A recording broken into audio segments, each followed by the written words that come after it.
სალამი მეგობრებო, დაგიბრუნდით მორიგი ვიდეოთი და კარგი სიახლეები მაქვს თქვენთვის. ეს პერიოდი პატარა შესვენება ავიღე, არ ვიყავი საქართველოში და შესაბამისად ვიდეოებს ვერ ვიღებდი და ვერ ვდევდი არხზე, მაგრამ არა უშავს დავბრუნდი და დავბრუნდი მრავალი ვიდეოთი, მრავალი სიახლით. პირველ რიგში გეტყვით, რომ ეს ვიდეო არის მორიგი ვიდეო ბარათის ტესტირების ვიდეო, unboxing-ი და ტესტირება გვექნება. ამას პრინციპში სადაც მიხვდებოდით ვიდეოს სახელითა და thumbnail-ით. გარდა ამისა, მომავალი კვირიდან ვიწყებთ ცოტა ახალი ფორმატის ვიდეოების გადაღებასაც, რაც კომპიუტერებზე არ იქნება ეს ვიდეოები, იქნება ცოტა სხვა თემატიკაზე და იმედია საინტერესო იქნება თქვენთვის, იმიტომ რომ თითოეულ ვიდეოში ორი ცნობილი ადამიანი გვეყოლება. ძირითადად იქნებიან იუთუბერები, რომლებიც მონაწილეობენ YouTube ლიგაში, ფეხბურთის ლიგაში, რომელიც პარალელურად მიმდინარეობს. ამ თემაზე მეც აღარ დაგასპოილერებთ, დაიცადეთ და რამოდენიმე დღეში თავად ნახავთ. ეხლა კი გადავიდეთ ჩვენ ვიდეო ბარათზე. ვიდეო ბარათი, ასეთი დამახვედრა პალიტმა, რომ ჩამოვედი საქართველოში. ძალიან კარგი არის, რომ გვიგზავნიან გასატესტად. ეს არის RTX 4070 Ti სუპერი. წინა ვიდეო თუ გაქვთ ნანახი, გეცოდინებათ Ti-ის გარეშე იყო 4070 სუპერი.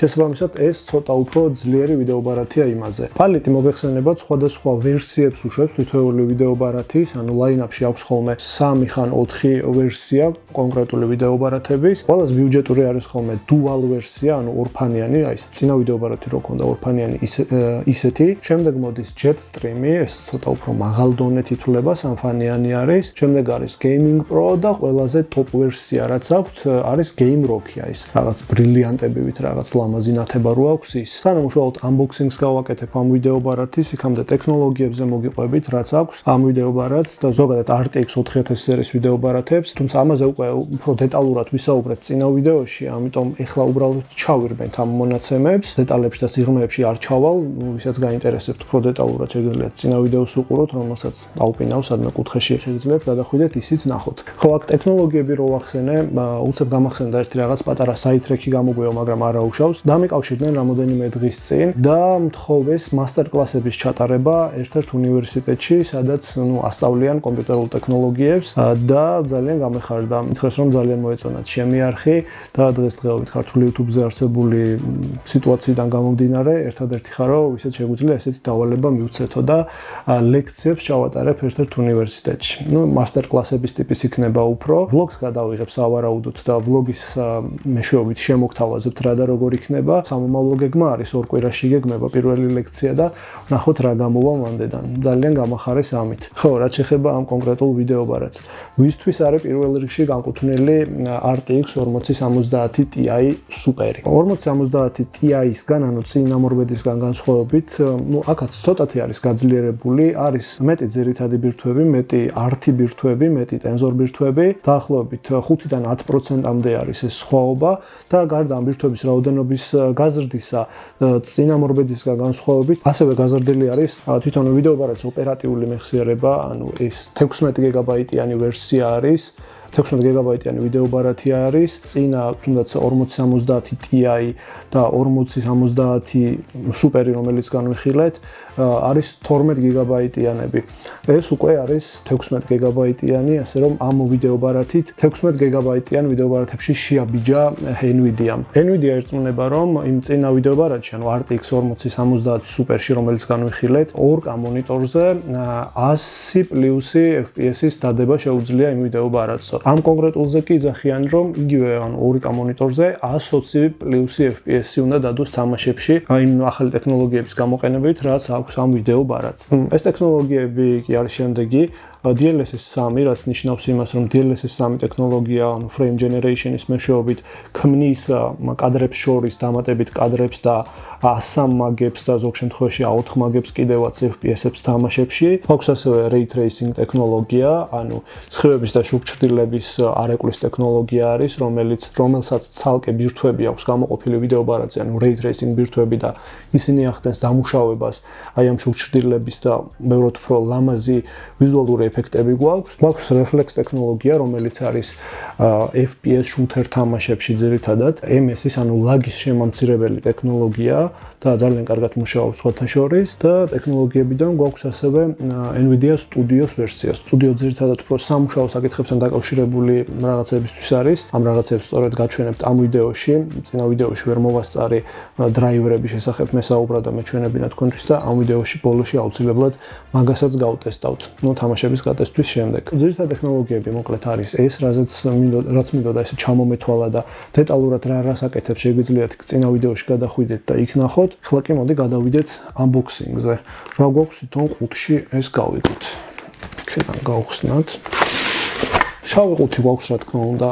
ისევ ისეთი როგორც წინა ვიდეო ბარათების შემთხვევაში, თუმცა ბევრად უფრო მძიმე არის და ბევრად უფრო გრძელი არის ესე სიგრძეში. გვაქვს ესეთი რბილობი, რომელსაც გადავაგდებთ და რომელიც არ გვჭირდება და ვიდეო ბარათი, რომელიც ესე შავად და ლამაზად გამოიყურება. Jetstream-ი არის ისეთი სერია, რომელსაც არ აქვს რაღაც RGB-ები და რაღაცეები, არის სამფანიანი, არის სოლიდური შავი ფერის და არ ანათებს როგორც ვიცი, მაგას ნახავ ეხლა. ხო, სანამ ვიდეო ბარათს ამოვიღებთ, აქვე გვაქვს ეს ახალი კვების ბლოკის დენის გადამყვანი უფრო სწორედ, ჩვეულებრივი 2 ცალი 8 პინიანი შედის აქედან და ერთიანდება და აი ამ 12 პინიანით შევერთებთ ვიდეო ბარათს. ზუსტად ისეთივე არის, ანუ ორი თავი აქვს აქაც, როგორც RTX 4070 სუპერში გქონდა. ეს დაგჭირდება, ამიტომ დავდოთ სადმე გამოსაჩენად იქნას რა დავკარგო. ვალა. დავაგდოთ. აი ესე გამოიყურება, მეგობრებო, ცოტა ახლოს მოვიტან კამერასთან. საკმაოდ ლამაზად გამოიყურება, სოლიდურად, რაც მთავარია, ბევრად უფრო სქელია, ვიდრე ის წინა ვიდეო ბარათი, რაც გავტესტეთ. ეს არის მგონი 3 სლოტიანი ვიდეო ბარათი. აქ ზედა მხარეს მეტალი აქვს, თუ პლასტმასია, არა მეტალის ხმა აქვს უფრო. ბევრად უფრო სქელი რადიატორი გვაქვს, აქ შუაში არის აქაც დენის შესაერთებელი პინი, ასე ვთქვათ. რამე განსაკუთრებული ისეთი რაღაც არ აქვს. RGB strip-ი არ აქვს, ანუ RGB ნათება არ აქვს, არანაირი ნათურაზე არ არის. არის სოლიდური შავი. უკან ისევ ისე, რაც ძირითადად სტანდარტი არის ხოლმე, 1 HDMI პორტი გვაქვს და 3 display პორტი, DP პორტი და ვიზუალურად მეტი არაფერი. ხო, საკმაოდ მძიმეა, აი წინა ბარათისგან განსხვავებით, ანუ dual ვერსიებისგან განსხვავებით, შედარებით მძიმე არის. ეხლა ჩავაყენებ ამ ვიდეო ბარათს კომპიუტერში და ვნახოთ თამაშებზე, რამოდენიმე თამაშზე გავტესტოთ, რას და როგორ იზავს. უკვე შეგახსენებთ პალიტის ვიდეო ბარათების განსაკუთრებულ ფუნქციას, რაც არის Palit Maker-ი. Palit Maker-ის მეშვეობით შეგიძლიათ გადმოწეროთ 3D ფაილები, გაუკეთოთ კასტომიზაცია და შექმნათ თქვენი დიზაინით თქვენივე ვიდეო ბარათის ვიზუალი. უბრალოდ გაითვალისწინეთ, რომ ამ კონკრეტულ ვიდეო ბარათზე ახლა რაც გვაქვს არ არის ესეთი ფუნქცია, არის მხოლოდ Dual და Gaming Pro სერიის ვიდეო ბარათებისთვის. თუმცა უბრალოდ შეგახსენეთ ამ ფუნქციის არსებობის შესახებ. ახლა კი გადავიდეთ ტესტირებაზე. ვიდეო ბარათი მოკლედ ჩავაყენეთ კომპიუტერში, აი ასე გამოიყურება ჩაყენებულ მდგომარეობაში. დავაყენეთ დრაივერის ბოლო ვერსია და პრინციპში მზად არის თამაშებზე გასატესტად. პირველ რიგში მოდი Valorant-ზე გავტესტოთ NVIDIA Reflex ფუნქცია, რაც არის ლაგის შემომცირებელი ფუნქცია. Valorant-ს აქვს on+ boost-ი, ეს გავაქტიუროთ და უბრალოდ საჩვენებლად მაღალ გრაფიკებზე დავაყენებ ყველაფერს. ისე ზოგადად დაბალ გრაფიკებზე ვთამაშობ ხოლმე, რაც არ უნდა ვიდეო ბარათი მქონდეს. პირველად დავიწყოთ 1-2 კილი გავაკეთოთ, დანით დავიწყებ აქ ხაობას. პირველ სიკვდილამდე ვითამაშებ და შემდეგ გადავალ უკვე სხვა თამაშზე. მოდით. და MS-ების კაუნტერი მარცხენაზე და კუთხეშია, როგორც ხედავთ, 10-დან 13 MS-მდე მერყევს, როდესაც გააქტიურებული გვაქვს ეს reflex ფუნქცია, მის გარეშე დაახლოებით 30 MS-მდე ადის ხოლმე. პრინციპში 3 დღე არ მითამაშია, გახურება მჭირდება, მაგრამ მაგისთვის არის დესმატჩი. ეს ჩემი საყვარელი რაღაც არის დესმატჩი, ყოველი ქილის მერე დანაზე ვცვლი ხოლმე. რისკი მიყვარს. აი, გადავიდეთ ახლა შემდეგ თამაშზე. ეს არის Spider-Man-ი, Miles Morales-ი, ჩემი ერთ-ერთი საყვარელი თამაში არის. Setting-ებს რაც შეეხება, პირველ რიგში გამართული DLSS-ით გავტესტავთ. 2K მონიტორზე ვთამაშობ და ხო, DLSS-ი და frame გენერაცია გამართული გვაქვს და აი ამ რეჟიმში ნახოთ, რამდენ FPS დადებს. გრაფიკებს რაც შეეხება, ყველაზე მაღალი პრისეტი რაც არის, very high არის ამ თამაშში. კი ბატონო, very high არის. და მოკლედ very high-ზე გავტესტავთ, ყველაფერი არის ჩართული, RTX ფუნქციაც ჩართულია, ray tracing-ი ჩართულია. სადღაც 45-დან 60-მდე მერყეობს FPS-ი. ბევრად უკეთესად უჭირავს ვიდრე 4070 სუპერს ქონდა.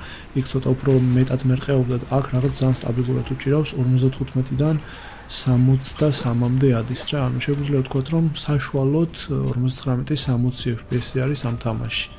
აი ერთი დროპი ქონდა, მაგრამ არა უშავს. ხო, რა დაახლოებით 50-დან 55 FPS-მდე მერყეობს, როდესაც გამართული არის DLSS-ი. მოდი ახლა გავააქტიუროთ და ვნახოთ რა სხვაობა გვექნება. გადავიდეთ setting-ებში და frame generatsiat ჩავრთოთ DLSS-ი balanced ვერსიაზე, ანუ ხარისხი balanced-ზე დავაყენოთ და ნახოთ რა სიზავს. კი ბატონო, მენიუდან გამოსვლისასვე ეგრევე ხედავთ რა მხოლოდ სხვაობა არის 120 FPS-ზე მაღლა უჭირავს. რეალური ყოფილა იმედიას მტკიცება, რომ 2K მონიტორებზე 120+ უნდა დაიჭიროს მაღალ გრაფიკულ თამაშებში და აი ამ თამაში მაგალითად ამას ასრულებს, ამ დანაპირებს ასრულებს. 130-საც გადაცდა, მოდი ცოტა ზევით ავიდეთ კიდევ ნახოთ. ცისკენ რომ მიდიხართ, უფრო ნაკლები არის იქ ჩასატვირთი რაღაცები და უფრო ნაკლები დატვირთვა მოდის ვიდეო ბარათზე და შესაბამისად FPS-ით იზრდება. აი 140-ს გადაცდა. ხო 120-დან აი 152-ს გვიჩვენებს 155-ს 120-დან 150-მდე მერყეობს. შემდეგ თამაშზე გადავიდეთ, რაც არის ჩემი საყვარელი თამაში, უსაყვარლესი შეიძლება ვთქვათ და 100%-ზე მაქვს დახურული, ეს არის Hogwarts Legacy. აქაც 2K მონიტორზე ვთამაშობთ, გათიშული გვაქვს upscaling-ის რეჟიმი, nano-ზე დავაყენებ და რა თქმა უნდა frame generatsia's გათიშული არის. რაც შეეხება გრაფიკებს, ყველაფერი ultra-ზე გვაქვს გამაქსული, ray tracing-იც ultra-ზე გვაქვს, ყველაფერი ჩართულია და ვნახოთ რა სიზავს ესე. 55 FPS, 57 უჭირავს. 50-ზე დაბლა, აი ჩამოვიდა 50-ზე დაბლა ცოტათი. 46-დან 52-მდე მერყეობს. იმ წინა ვიდეო ბარათზე სადღაც 35-დან 40-მდე იყო, სწორედ მახსოვს და ნუ დაახლოებით 10%-ით გაზრდა გამოდის, 10%-იანი სხვაობა გამოდის. ხო, აი 40-ის ქვევით არ ჩადის. 40 არის მინიმუმი, რაც ახლა დაგვიფიქსირა. მოდი გავფრინდეთ და ვნახოთ საში რა სიზავს, რაიმე შეიცვლება თუ არა. კი ბატონო, აქაც ცისკენ რომ მიდიხარ იმატებს ცოტათი FPS-ები. 55-ს გადაცდა. 60 უახლოვდება, აი 60-საც გადაცდა.